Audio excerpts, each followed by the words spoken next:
Welcome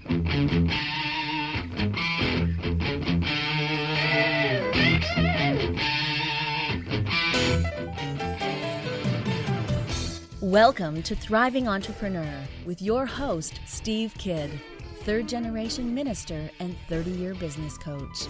Listen in as amazing, world-changing authors, speakers, and coaches share their struggles and victories. And hear from best-selling authors' insight into how you too can live your life as a thriving entrepreneur. This is Steve. Welcome to Thriving Entrepreneur. Thanks for being with me here today as we talk about your essential skills. What are the things that are inherent within you? Yes, but are also skill sets that you have developed that allow you to really do things? And or what are the skills that you need to develop so that you can really meet the needs of the people that you're meant to serve and do the thing that you're meant to do in life? Thanks so much for joining me today. This is Steve, and I am so glad to be here with you today. It's such an honor every time we get a chance to be together and talk about you, about your life, about your business, about how in all of it you can thrive. It's so amazing to be able to be here with you every day, every week. Whether you're listening live or on the replay, doesn't really matter as much as it's just a matter of really truly connecting on that one thing that I know we all want to do, and that's thriving in all that we do.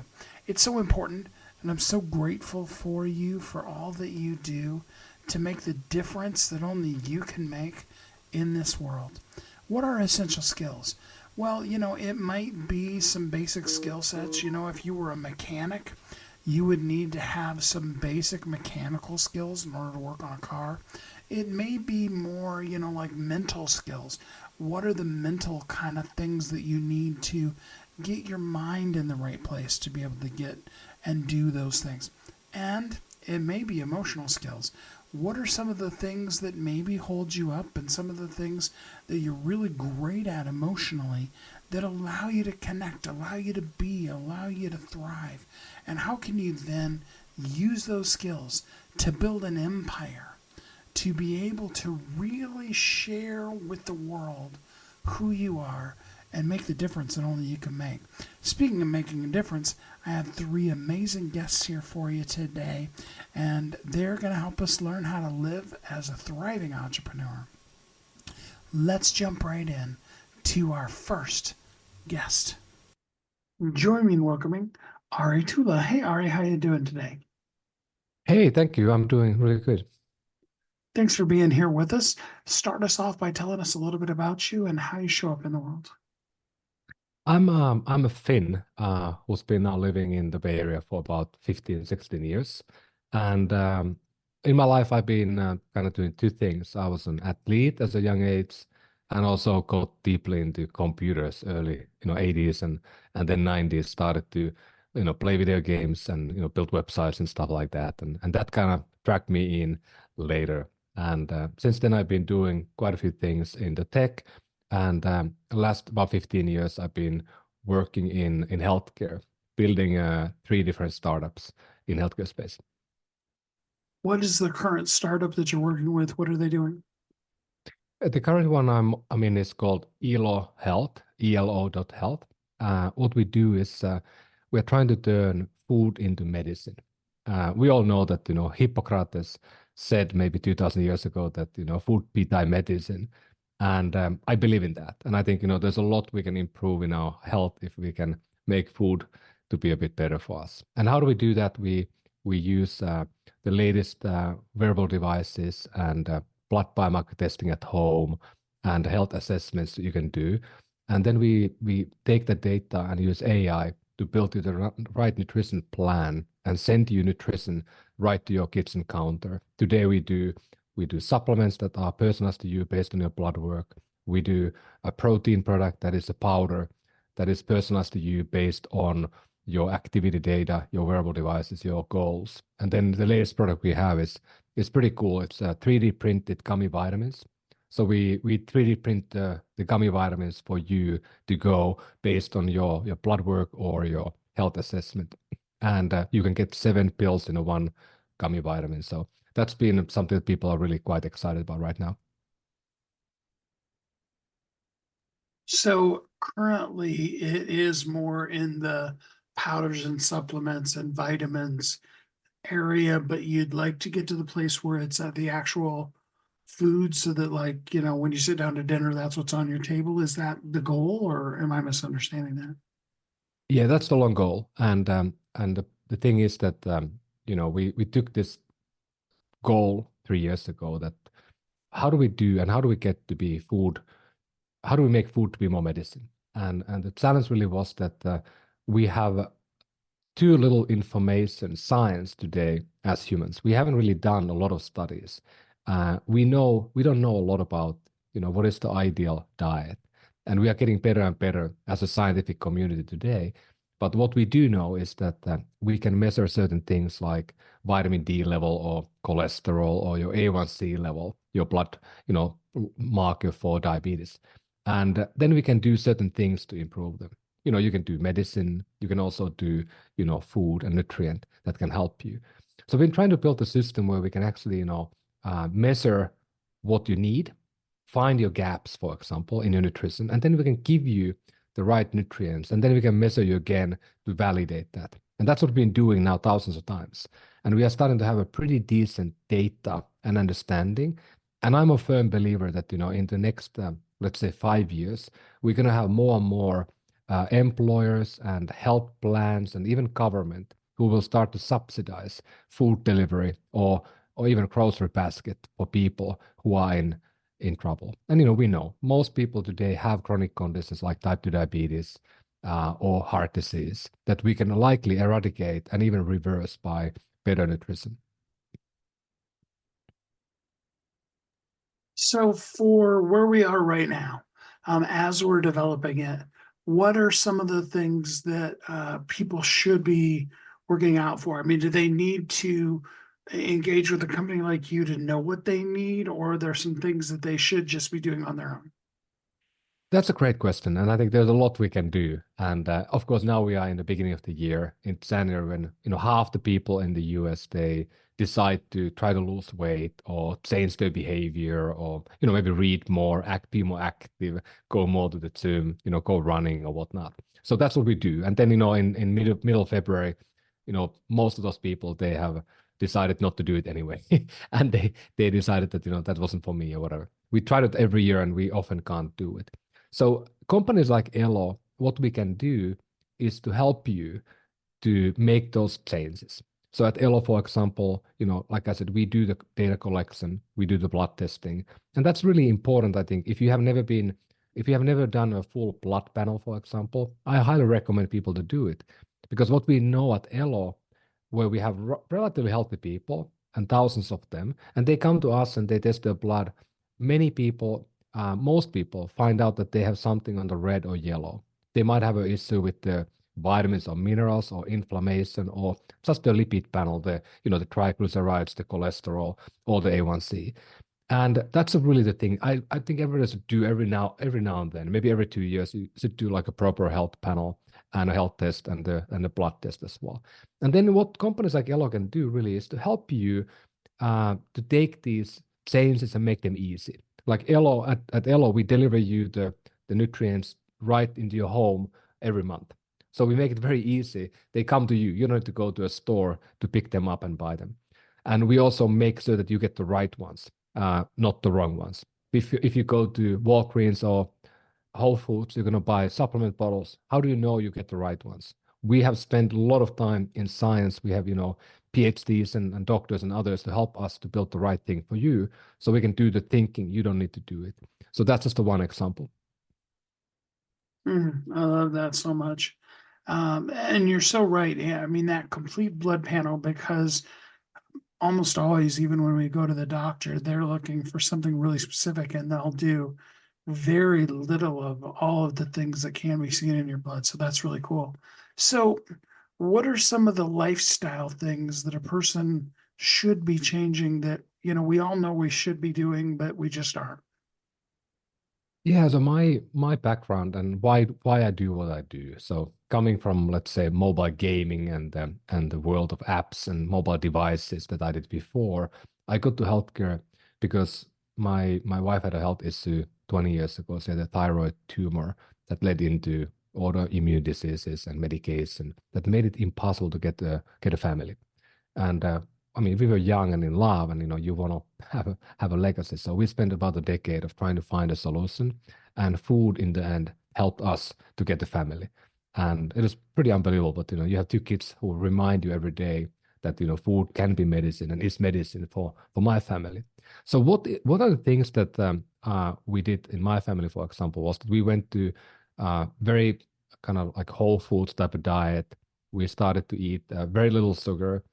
We dropped all the wheat, and we also dropped meat because of my wife's condition. But I don't think you need to drop the meat. That's one thing. But I mean, thinking about what to eat, and I think there the key piece for me is that the breakfast is really important meal of the day. Some people skip it, but most people they tend to eat a breakfast that is quite heavy on carbohydrates, and that makes you eat more throughout the day. So if you switch that into more like a high protein type of like omelette and maybe avocado or then even like a protein smoothie that some people like to take, and that helps a lot. And then of course lunch, I often tell people that, and we tell Elo that having a salad of some type is a pretty good idea. And the dinner, we always say to people, and I believe in it, that you don't need to think about the dinner. You can have whatever you want as long as you don't do it too late or have too much alcohol with it. But it should be your time, family time, breaking the bread with people you love. And then I think the other 2 points on health that are simple. We all know them, but we need to always reminder. Sleep is really important.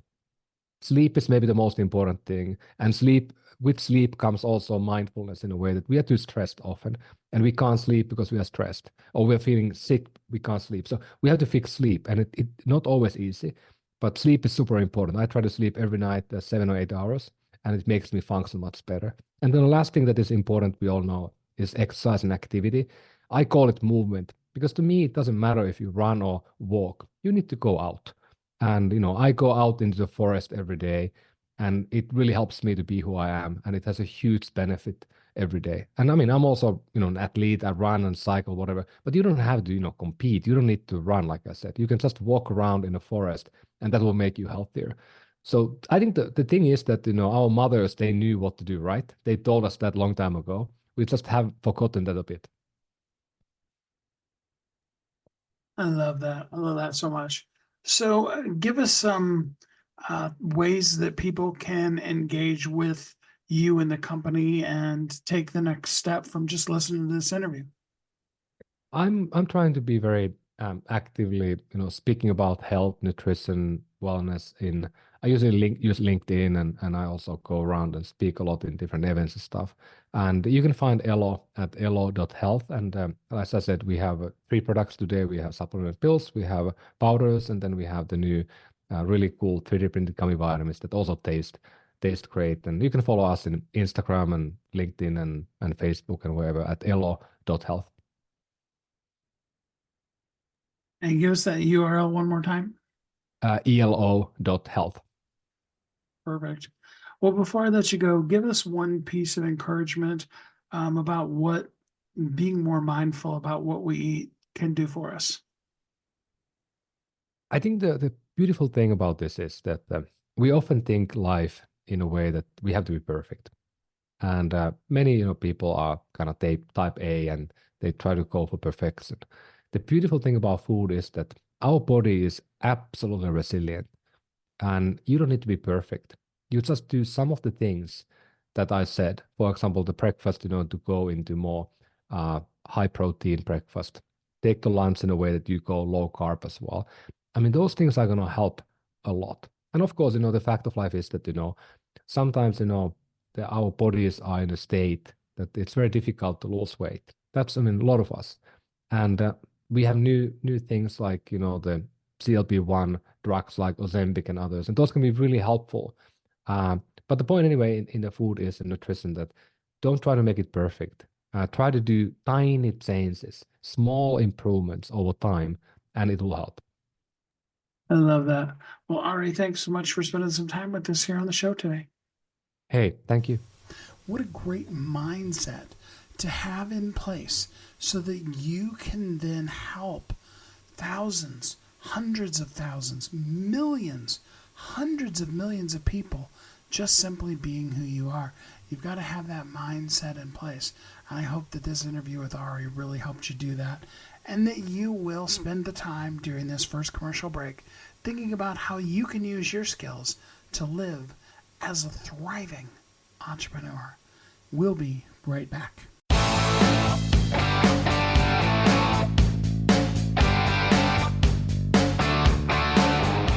Hi, my name is Steve Kidd. I am a third-generation minister, an international best-selling author of multiple books, and I help people write, publish, and market their books to bestseller. In fact, there are literally thousands of people that have used the system that I created to be able to write, publish, and market their books, and now they're best-selling authors. And you're next. I just wanted to come on for a minute, say hi to you, tell you a little bit about me, introduce myself, and tell you I know the world is waiting on your message, and I would be so honored to be part of sharing your message with the world. Go to AskSteveKidd.com and schedule a time to talk today.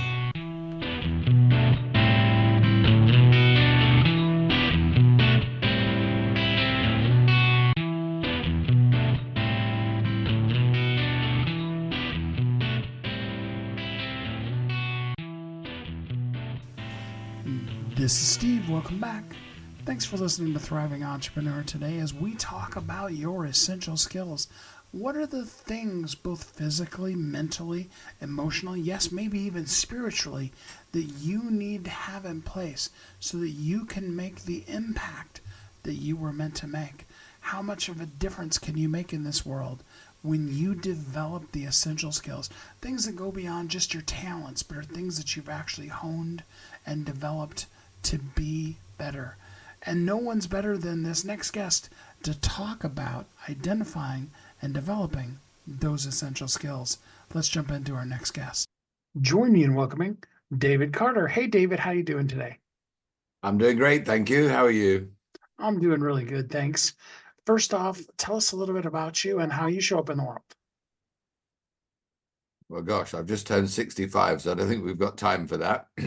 But basically, I think I've been a serial entrepreneur since I was in my early teens. In fact, I think I started my first business when I was 11. I'm very dyslexic, which is such a great gift. I didn't go to university, went straight to work. In the first 10 years of my career, I was in venture capital and investment banking. I worked for a couple of banks, worked in 7 countries around the world for more than a year, in Europe, the Middle East, the Far East, and East and West Coast of America. And during those 10 years, apart from learning all about different cultures around the world, I became fascinated in one particular thing, which was those 2 companies started in the same town in the same year with access to the same resources. And one of them, 10 years later, is 27 times bigger than the other company. What did they do or have or do differently than the other company?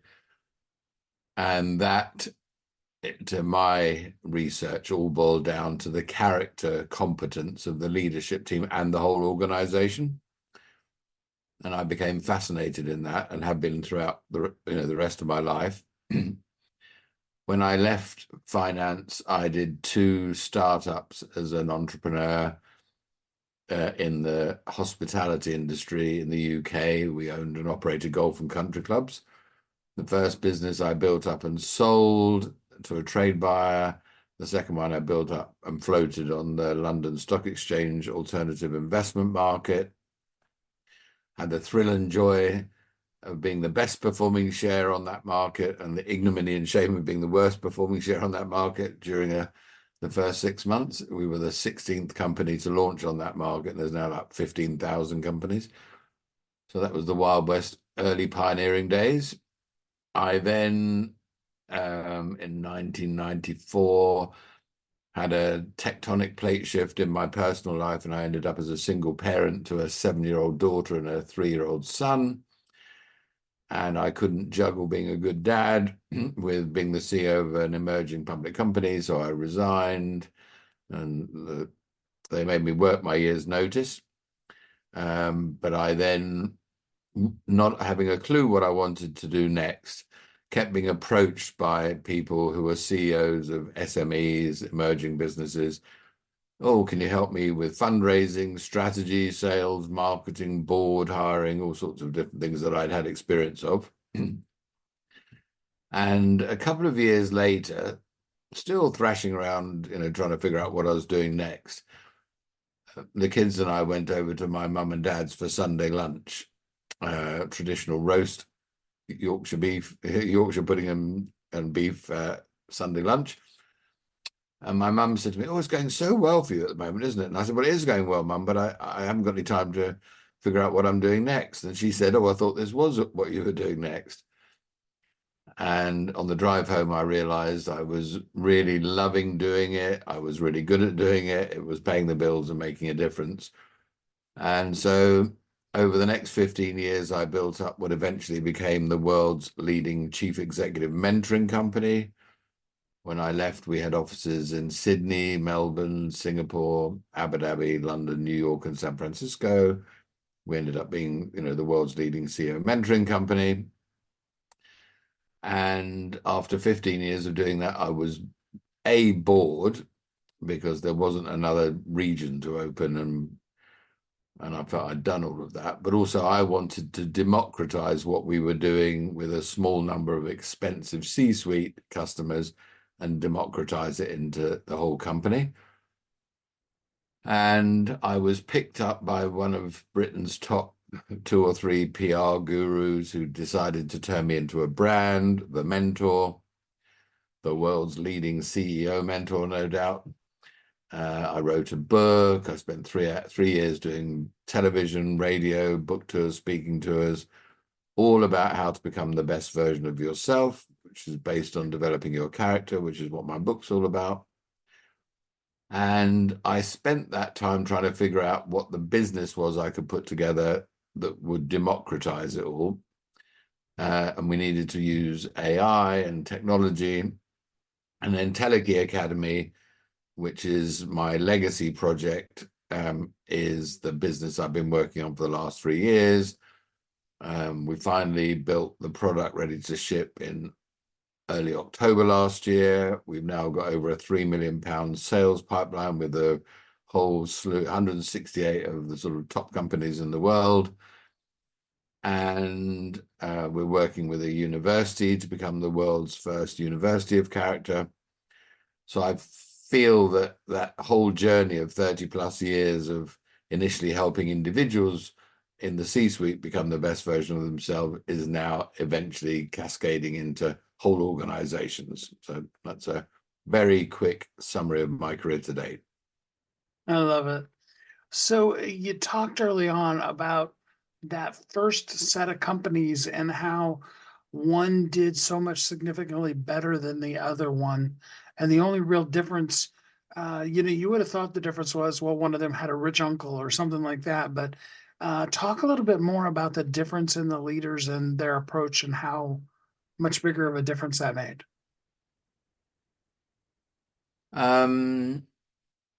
I think that, and research would, back this up over many years,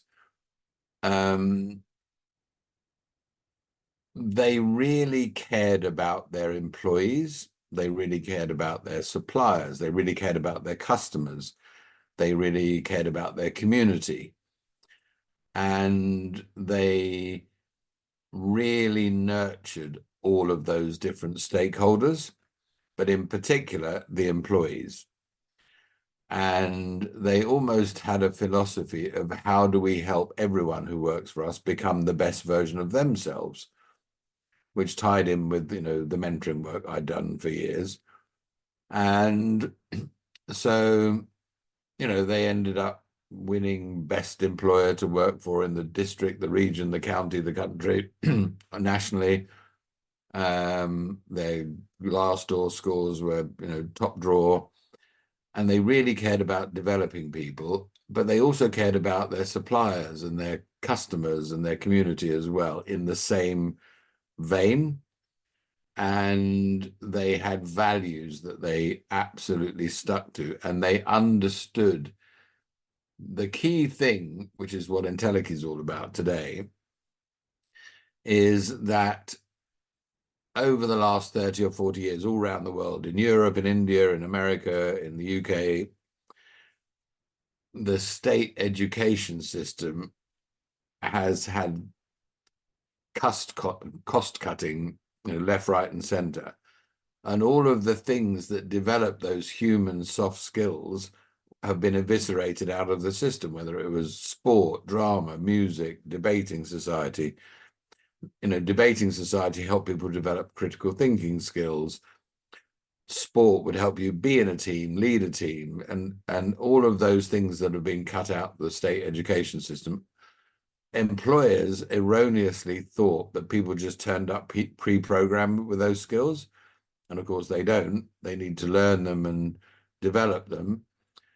And so in the last 10 years, there's been so much rubbish written about the soft skills crisis by a bunch of academics and management consultants. And it's entirely missed the domain of character qualities. You can't be any good at time management unless you are accountable, responsible, disciplined, organized, efficient, and reliable. And no one's taught young people how to be those character qualities, and therefore they can never be any good at time management. And what Entelechy Academy does is focus on those 6 underpinning character qualities to develop the soft skill. So we're focused on that missing domain. And it's that missing domain that is what separates the best from the rest. I love it so much. So these days, when you're working with the folks that you work with, what's the starting place? What is the place that you really wish, or maybe it's even the thing that you really wish people knew before they came to you to work with you? That's a good question. Let me answer it this way. And I don't know if this recording uses video or not, but I'm going to share my screen with you, which you'll be able to see. I don't know if your listeners will, but anyway, these are the 54 character qualities that I'm showing on the screen that we help people develop. And so a simple answer to your question is, if I sat down with any CEO, and I've done this 100 times in the last year, and said, choose half a dozen of these character qualities that that if you could dial these up in every one of your employees so they were brilliant at them, which 6 would you choose? And they look at the list and say, oh, I want them to be adaptable, confident, accountable, responsible, disciplined, organized, efficient, resilient, analytical. And they're like, stop, you've chosen 10. Okay, let's assume that we can get all of your people to be brilliant at those 10 you've chosen. Tell me what the impact on your productivity and profitability would be just from achieving that. Oh, we grow our sales by 5 million, improve our gross margins by 2 million. We reduce our first year churn, which would save us 2.5 million. And they come up, okay, well, that sounds like that's going to save you 10 million pounds.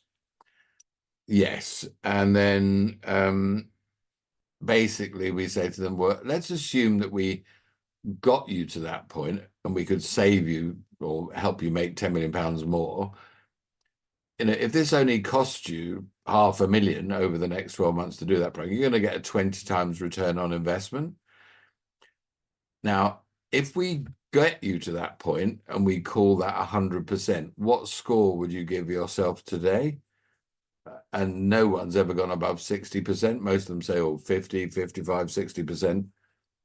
And they can immediately see that the delta between their revenues and profits today and what they'd like them to be in a year's time is all down to driving behavior change in 6 to 12 character qualities in their employees. And going back to your earlier question, that's what those brilliant companies have done forever. They've developed their people to develop these underpinning character qualities. And so much jargon and rubbish is talked about in the soft skills crisis, where people overcomplicate things, when in fact there's been a missing domain for the last 25 years in education and development of this underpinning set of character qualities. Love it. So is there things that we can begin to do now to begin to start putting those things back into our education system? Or do we just need to get to the place where we know that once a person graduates, that we're going to have to teach them the things that you and I, when we were growing up, would have learned in school and from our parents?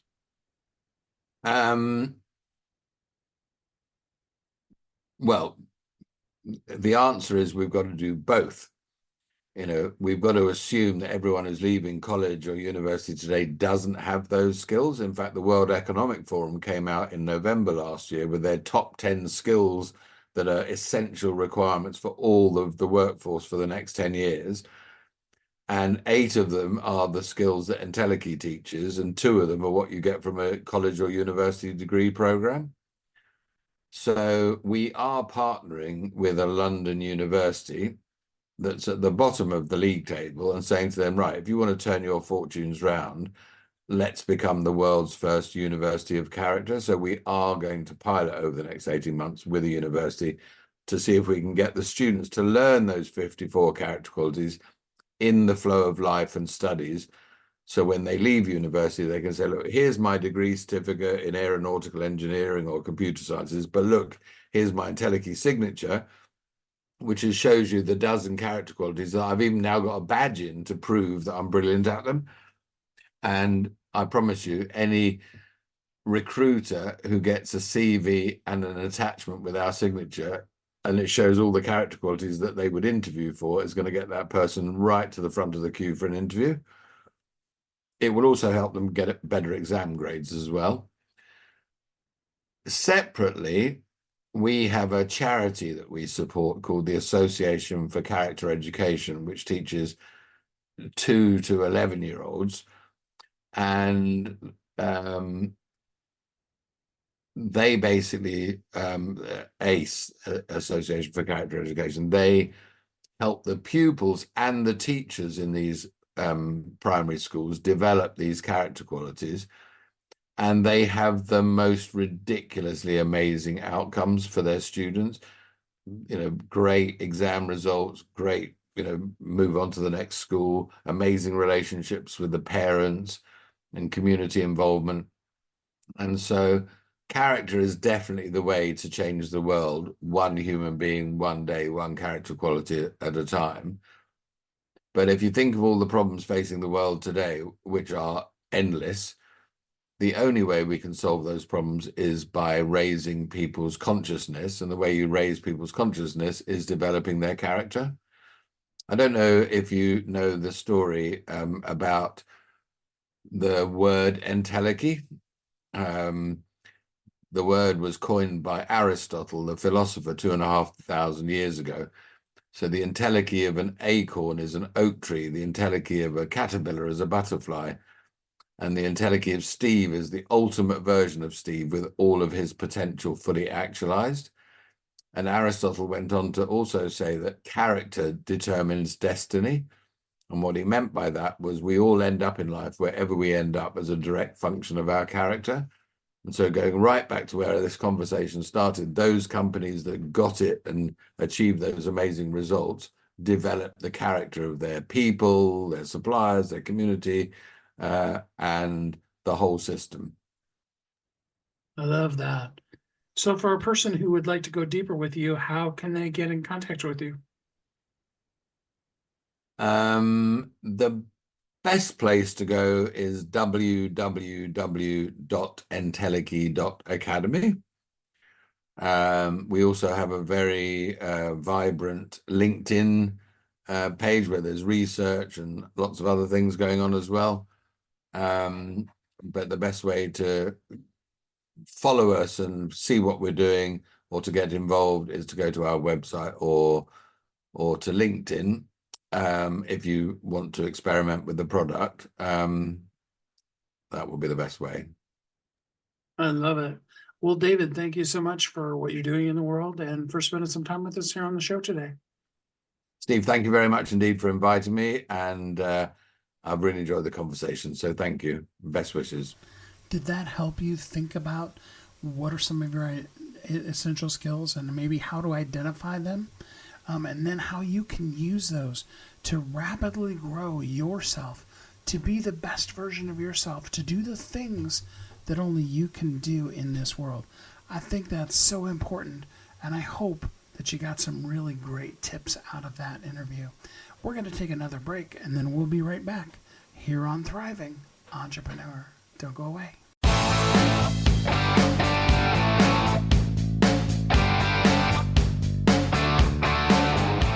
Hi, my name is Steve Kidd. I am a third-generation minister, an international best-selling author of multiple books, and I help people write, publish, and market their books to bestseller. In fact, there are literally thousands of people that have used the system that I created to be able to write, publish, and market their books, and now they're best-selling authors. And you're next. I just wanted to come on for a minute, say hi to you, tell you a little bit about me, introduce myself, and tell you I know the world is waiting on your message, and I would be so honored to be part of sharing your message with the world. Go to AskSteveKidd.com and schedule a time to talk today.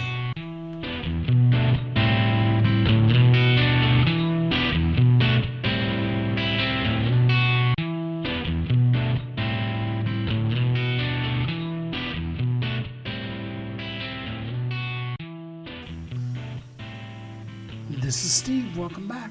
Thanks for listening to Thriving Entrepreneur today as we talk about your essential skills. What are the things that you have within you? Can you learn how to identify them? What are the things that you do physically? What are the things that you think? And of course, we need to talk about what are the emotions that may be surrounding you that are essential skills that you need to master, that you need to have the control and the mastery over so that you can be the best version of yourself, but also so that you can meet the needs of those that you're meant to serve. It's really important, really powerful, and I think deep down inside, in fact I know, you want to master your essential skills and be the best you that you can be while it's called today. With that said, let's jump in to our next guest. Join me in welcoming Carmen Reed-Gilkison. Hey, Carmen, how you doing today? I'm doing great, Steve. Thanks for having me on. Thanks for being here with us. Start us off by telling us a little bit about you and how you show up in the world.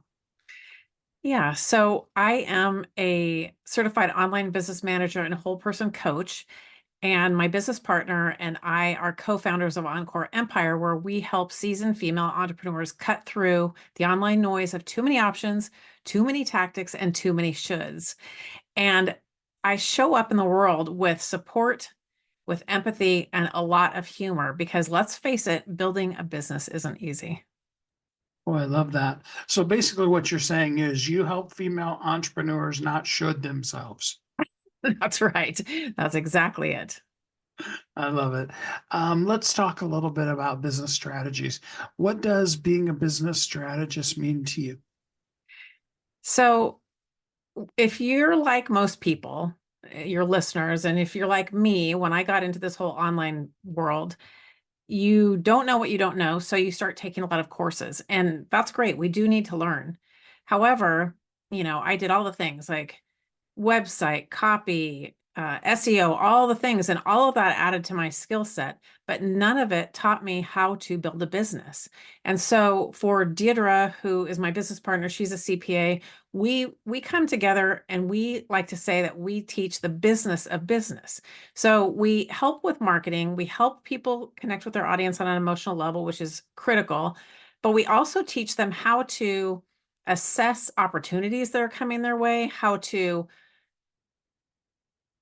look at their business and look at what it needs and to future cast where they want to go and how to get there. So it's foundational business strategy that we are focused on at Encore Empire.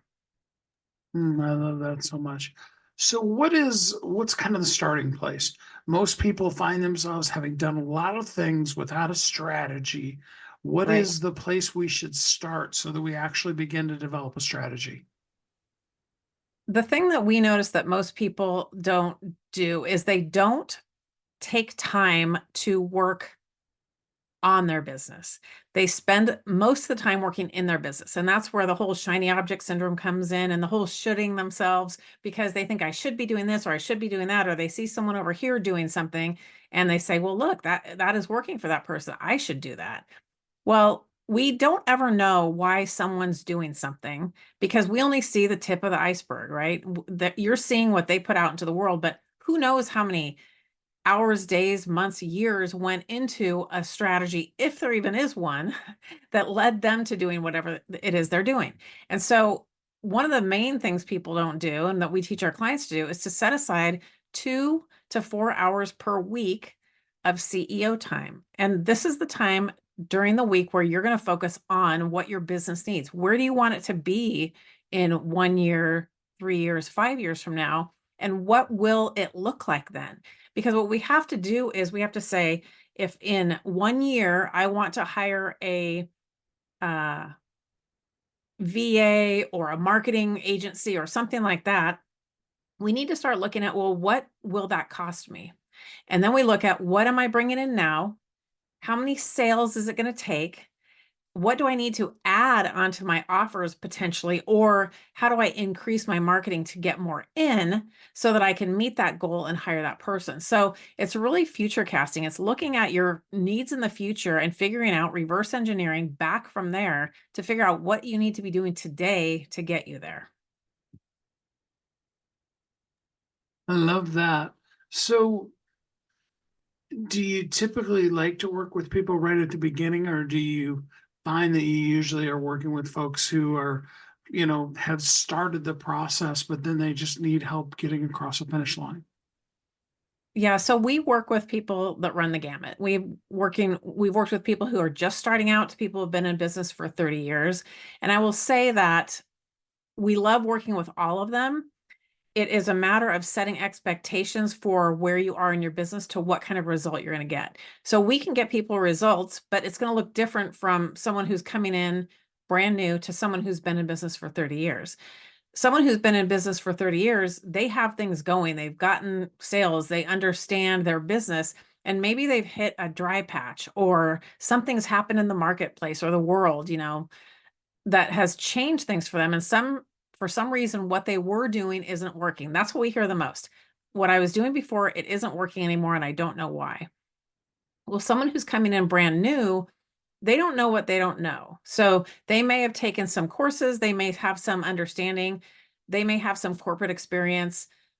They're going to get a very different result. And we have programs that are 1 year long. So they're going to get a different result than the person who is in business for so long. So we love working with all levels of business. Uh, and it just depends on where they are as to what happens to them. We had one gal come in who was brand new. She was a teacher in the Chicago Public School District, and she knows how to get kids to behave. So she came in, she grew a Facebook group, she had her offer, she ran a workshop, all of this within 1 year. She had things going. She was rocking and rolling within a year.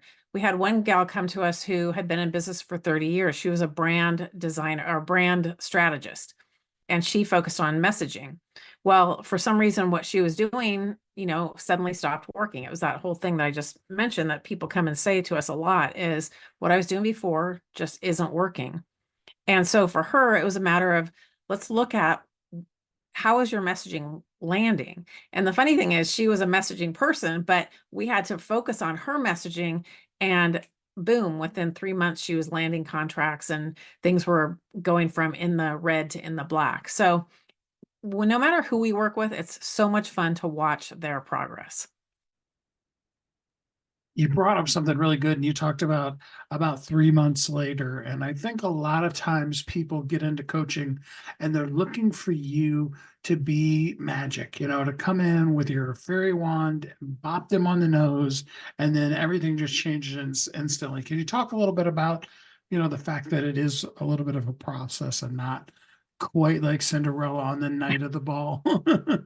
Yeah, we'd all love it if it was that way, right? I want someone to come bop me on the nose and have my dreams come true too, but it doesn't work that way. And actually, I really believe that it wouldn't be as fun if we got everything we wanted. It might sound good right now, but it would kind of get boring. So the reason we have our program that is a year long is because of just this thing that we're talking about, is because we have to get to know our clients. So we do a thorough onboarding. We understand where they are, what's they've done, what's working and what's not.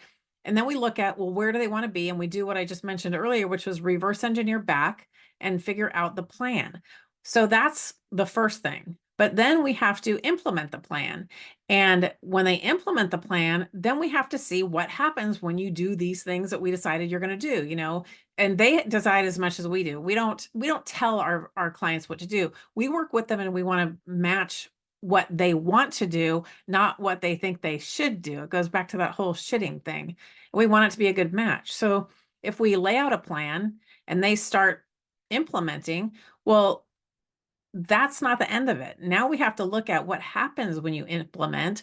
Did it go after time, right? Things have to run long enough so that we can collect data and look at it and say, well, were my efforts fruitful? Did they give me what I wanted? Why or why not? And then we need to tweak whatever it is we were doing and run it again. So even when I say 3 months, that might be quick. It is quick. It could be 6 months, right? It could be 9 months. Our program used to be 6 months when we first started it. And then we were like, if we added 3 more months, they're getting such good results at 6 months. But we think if they just had 3 more months, it would be great. So we made it 9 months. And then it was like, nope, we really need a year. And we stick to the whole year thing because we've got to come up with a strategy, run the strategy, collect the data, look at the data, and then tweak and run it again. So it's a matter of optimizing. And nothing that we do in business is one and done. It's all an experiment. So you have to give yourself the time to be able to look at what you're doing and see, is it working or is it not, and why? And of course, it's never fun to have to wait, but it can be fun to go on the journey from here to there. So what are some of the things we can do in the early stages when we're doing all the work preparing for the results to, keep us excited and expectant? Well, I think one of the most important things is to really manage your mindset. So if you can come to your business with your Sherlock Holmes hat on, is what I like to say, and lead with curiosity. Because honestly, you will never stop. If you're in business, no matter how long you're in business, you will never stop testing things. And so when you put on the mindset or the hat of Sherlock Holmes or the mindset of curiosity, you look at things differently. It removes the emotion. You're looking at, well, if I write this sales page, or if I send this email, or I'm going to post this post, and I want to see what happens if I say it this way, or I want to see what happens if I say it that way. If you can come to your business with that kind of mindset, it's going to really help alleviate the feelings that you're not good enough, imposter syndrome, all that. And those feelings come up for all of us. So we have to make sure that we're looking at it as your business is not you.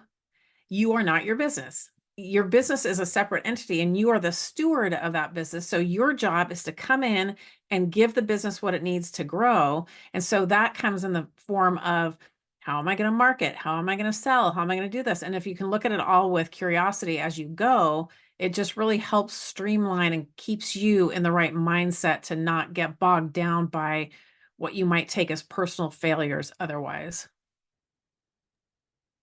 Love all of those things. So I know there's people that are listening that would love to work with you. First, give us an idea of who you like to work with, and then how a person could work with you. Sure. So we work with female entrepreneurs who are coaches, consultants, and service providers, typically online, or if it is a business that is brick and mortar, local, that they want to go online and have an online aspect. These days, almost everyone's online. So we help optimize for online marketing and sales. And the best way to get to know how we work and to get to know us would be to attend our free on-demand workshop. It's the Marketing Methodology Workshop. And so your listeners are invited to join if they head over to encoreempire.com/thrive. I love that. So before I let you go, give us some words of encouragement. I know there's some people out there that are listening that are a little bit discouraged. Give us some encouragement that there is hope and that there is a plan. Yeah, that's such a good request, Steve, because I know that everyone goes through ups and downs, right? This building a business thing is not easy, but the fact that you're drawn to doing it means that you've got that fire inside. And it's true, this might sound cliche, but you're only a failure if you quit. Now, I'm not saying to go overboard and, go into debt and do all this kind of stuff that's crazy, but what I want to say is as long as you feel drawn to it and you're lit up to make this thing work, to figure out how it's going to work, you will get there. Just keep trying. That's amazing. One last time, give us your URL. It is encoreempire.com/thrive. Carmen, thanks so much for spending some time with us here on the show today. Thank you for having me, Steve. It was great. It's so important, whether we're talking about life or business, but especially in our business, that we want to make people understand the basic principle that people don't care how much you know until they know how much you care. And us connecting with them on that emotional level allows us to be able to do things in not only our own lives, but in the lives of the people that we're meant to serve that we would never do until we make that connection and get the, if you will, permission to be able to then reach into their lives and help them with that thing that we help them with. I hope that you see how important that is as an essential skill as you're looking at your essential skills. Maybe think about it just a little bit here while we take our next commercial break, and then we'll be right back here on Thriving Entrepreneur. Don't go away.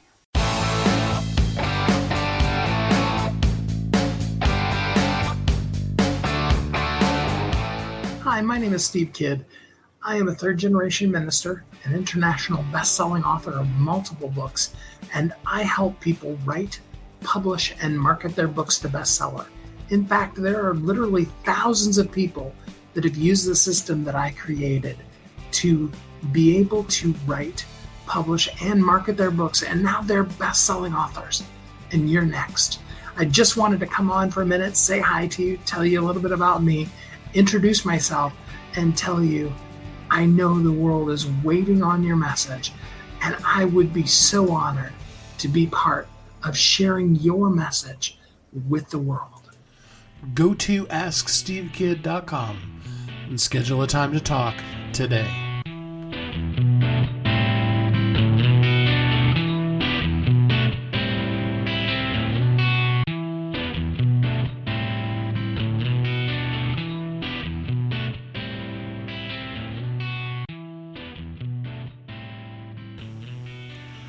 This is Steve. Welcome back. Thanks for listening to Thriving Entrepreneur today as we talk about your essential skills, the things that you need to do, the things that you need to learn, the mindset that you need to have, and yes, the emotional things that you need to go through, deal with, process, whatever that might be, to be able to really reach people where they are in a powerful and impactful way.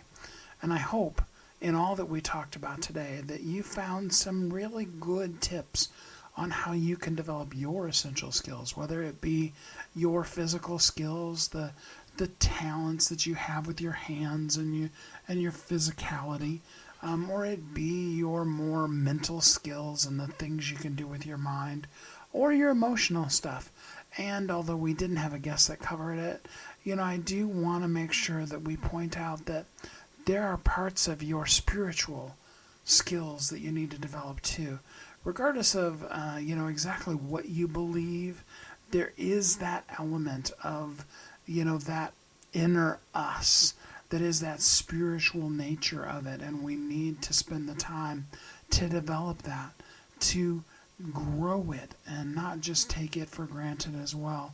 When we begin to really focus on all of those areas of who we are, heart, soul, mind, body, spirit, all of those kind of things, then we really begin to make an impact, first in our own lives, but also then in the lives of all the people that we're meant to serve. There are so many people out there that need us, that are waiting for us to do exactly what it is that we are meant to do.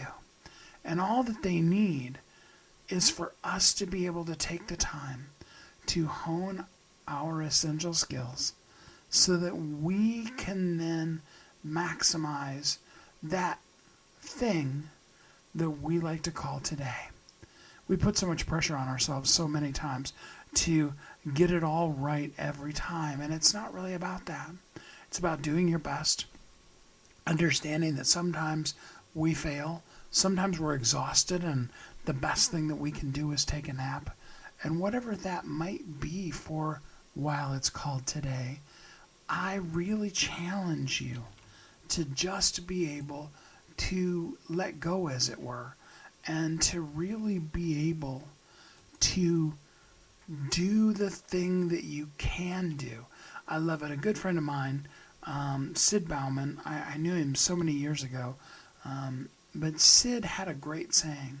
It was, we need to learn to control what we can and learn to not worry about what we can't control. So often we're so busy spending so much time trying to control the things that we have no control over, that in the end, when it comes down to spending our energy, it's already spent before we get to the things that we do have the control over. When we get in a situation and the other person's angry, and I'm not saying that any of us are perfect and that when somebody's angry with us, we don't get angry back. Okay, no judgment here. But when we are in those situations, the only thing that we can control in that situation is ourselves. And sometimes we can take the time to make the choice, to make our lives better by being the best us we can be in that moment. Whether that be the mental things or the physical things or the emotional or, yes, even the spiritual things that we do, that we can be the best us that we can be. And you know why? Because you are uniquely brilliant. You were created for a purpose, and the world needs you. And I want you to know that I'm so grateful for this time that we get to be able to be together. I'm so proud of you, excited to know about, happy to hear when you #ThrivingEntrepreneur about the ways that you're honing your essential skills, that you're knowing your essential skills, that you're living powerfully in your essential skills so that you can make the difference in this world that only you can make. And when we do that, not only is the world a better place, but that's when we are living as a thriving entrepreneur. Until we're together again next time, I hope that you have an amazing and great week. Thanks for listening to Thriving Entrepreneur today. If you want to get your question answered, send an email to questions@wehelpyouthrive.com. We look forward to you joining us again next time.